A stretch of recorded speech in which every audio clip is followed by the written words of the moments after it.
I guess another blue moon has passed and I can finally make a video again. Today we're going to be checking out the E1 from VAXEE, and this is going to come from the perspective of somebody who used to main the EC2 for several years, and I can already tell you that this is going to be an interesting one. But before we dig into the review itself, I do want to mention that this one was sent out by VAXEE themselves. Huge thanks for sending it out, but rest assured that this will not affect my opinion on the product whatsoever. I also do want to mention that you should absolutely subscribe and hit the notification bell if you're at all interested in these type of reviews, because I might do another one next year. Getting into the boring stuff, there really isn't much to talk about the unboxing experience with VAXEE. You already know that it's super minimalistic and very eco-friendly. The only things that you get in here is obviously the mouse itself, the 4K dongle, and then also the cable that comes with it. As you can see, the cable is no longer this super stiff braided wire, and now it's just this silicone one, which you theoretically could use in a wired mode, but trust me, it's not that fun. In terms of the weight, it comes in at around 61 grams with skates installed, and as per usual with these new type of VAXEE mice, the build quality is absolutely insane. Even if you try to stubby squeeze the sides or anything similar, it does not flex. The only thing that I could perhaps complain about are the plastic studs kind of grinding when doing like very hard pressed side to side movement, but that's not really a QC issue whatsoever. Now in terms of the shape, obviously it's going to be very close to the original EC2 model that was made under the SAOI name, with this one actually being kind of reimagined or ever so slightly adjusted by the original creator of the shape. That guy's called Sanver and he's on board of Team VAXEE, and one of the changes that they've made is make the slope a bit more comfortable and go a bit closer down to the bottom of the mouse. But other than that, I can barely feel a difference between these two shapes. If you are very comfortable with the original EC2, then I think that this one will feel just like a glove as well. The main difference that I can tell between these two shapes is that the E1 is ever so slightly longer and just feels a bit more comfortable with my 19x10 aggressive claw grip, but other than that, it's really similar. Another mouse that is very popular in our scene, of course, is the Lamsu Thorn, and that one couldn't be more different, even though these are both ergo mice. Whilst from beneath they might look a bit similar, when actually gripping these things, these are very, very different mice. The EC2 feels very mellow and supports all types of grips with this very safe rear hump, whilst the Lamsu Thorn is almost made for an aggressive claw grip, with that hump that really protrudes and really supports your palm down here. Think of it like a Pulsar X2 but as an ergo mouse with that rear hump. Some people might want me to compare it to the OGM Pro V2, but I simply won't, since this is not an ergo mouse. This is an asymmetrical mouse, since it doesn't have any real tilt. These shapes are very different, but I do think that the humps are sort of similar since they are both pretty mellow. But then again, the E1 is a real ergo mouse with an actual tilt to it, whilst the OGM Pro V2 feels much more similar to an actual symmetrical mouse, but with that altered right side. In terms of overall size, these two actually feel pretty similar. So if you've got 19x10 hands or anything similar to that and you also play an aggressive claw grip, these two are both great options. The Lamsu Thorn is also great for a similar hand size. It does feel a bit bigger than the E1, but this I would only recommend for real claw grip players. I do not have a Pulsar X Lite to compare this to, but I do assume that the size 2 would be very similar to this. In terms of the coating, obviously this thing is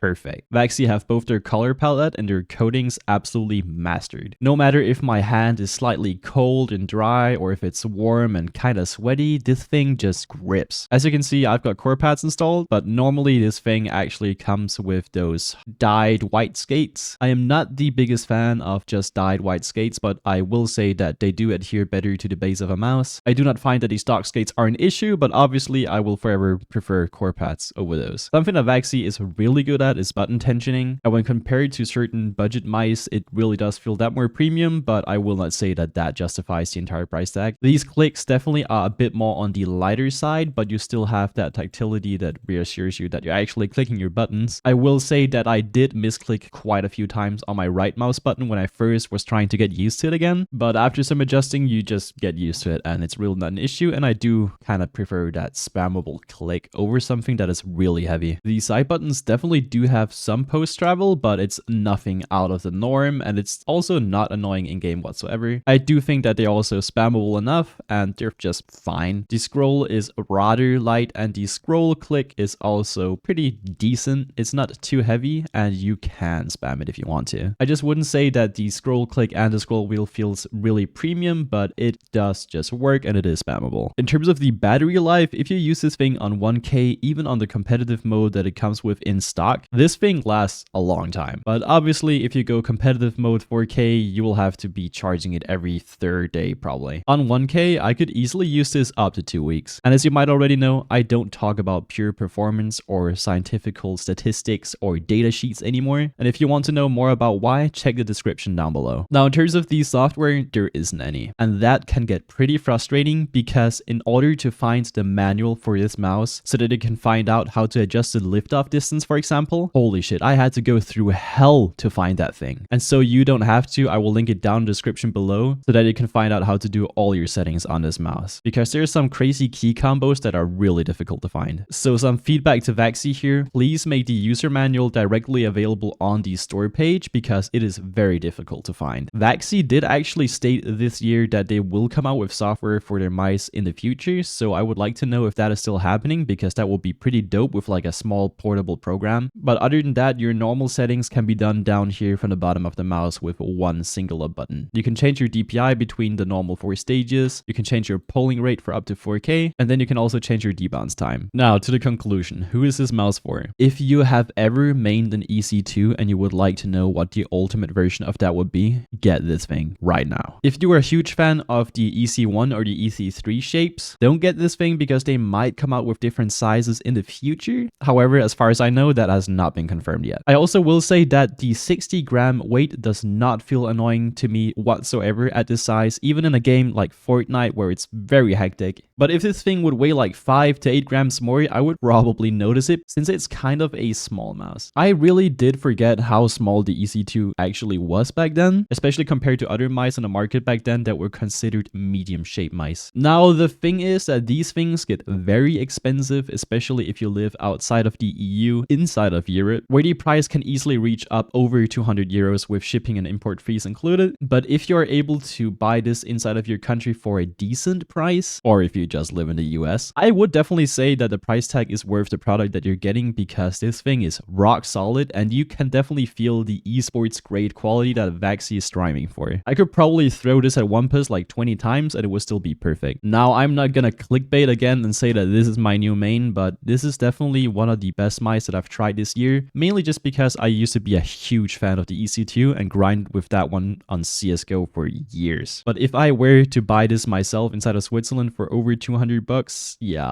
I wouldn't. But yeah, the conclusion is if you can enjoy an EC2 type of shape and you want to know how it is to have a perfect remastered version of that original mouse, definitely get this thing, and if not, then not. That's about it for this one though. Huge thanks for all for watching, and definitely remember to subscribe and hit the notification bell right next to it if you're at all interested in these type of reviews, and I'll hopefully see you guys pretty soon. Peace out.